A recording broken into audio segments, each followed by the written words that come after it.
Fat loss is simple. Now, a lot of people are going to be a little bit pissed off that I say that, but it's the truth. It's simple. It's not complicated. What you need to do is you need to eat less calories relative to what you're burning off. So eat less calories than what you burn off consistently. And because a calorie deficit actually causes fat loss to occur, you do that, you will lose fat. It's that simple. But it's not easy. And this is where the confusion comes when I say that fat loss is simple, because something being simple and something being easy are two completely different things. For example, playing football is simple. All you've got to do is kick the ball into the goal. But if you've ever had experience playing football, you know it isn't quite as easy as that, because you've got so many different other factors playing a part in that. It's the same with fat loss. Fat loss is very, very simple at its core, because all it is eat less calories than what you burn off. But it's not that easy to do, and I'm going to explain a little bit more about how you can make it a little bit easier. So what I want you to do is I want you to imagine this glass of water represents the amount of calories that you're eating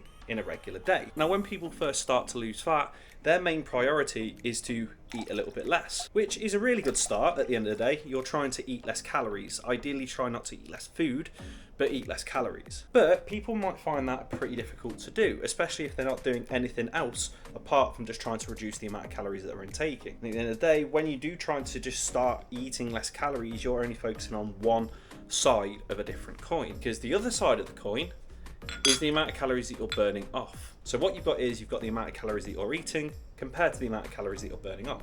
I really should have done this on the table. Now, as we can see, if you literally just focus on the amount of calories that you're eating to try and lose fat, then it's probably going to be really, really, really difficult literally just focusing entirely upon that, because as soon as you get to a point where you're actually burning off more calories than what you eat, you're not really eating that much. So what I recommend you do is, instead of just focusing entirely on the amount of calories that you're eating, also focus on the amount of calories that you're burning off as well. And if you do that, you'll be able to eat a little bit more food and make fat loss as a process a hell of a lot easier. Because look, the difference between that and how it was previously is massive, only because you're focusing on the amount of calories that you're burning off. And the way to do that is pretty simple as well. The amount of calories you burn off in a regular day is governed by something called your total daily energy expenditure. And this is just a posh way of saying the amount of calories that you're burning off in a regular day. Now, about 70% of the amount of calories that you burn off in an entire day is made up of something called your basal metabolic rate, and this is just the amount of calories that you need to use in order to survive and keep the lights on. The next 15% of calories that you burn off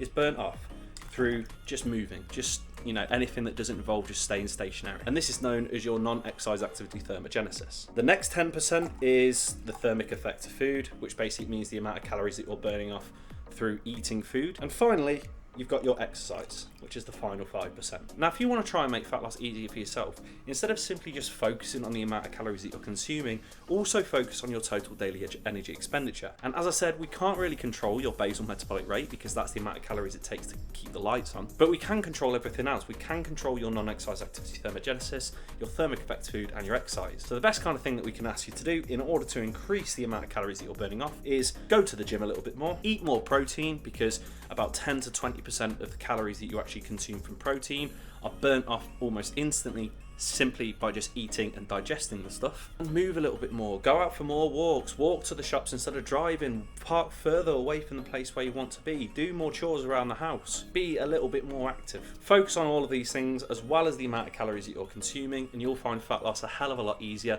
than simply just focusing on the amount of calories that you're consuming alone. If you like this video, give it a like. If you've got any comments or any questions, please feel free to comment below. And if you want to catch any more free fitness or fat loss based content without any of the bullshit, as always, make sure that you're either following my Instagram at k.p_health or subscribe to this channel. Peace.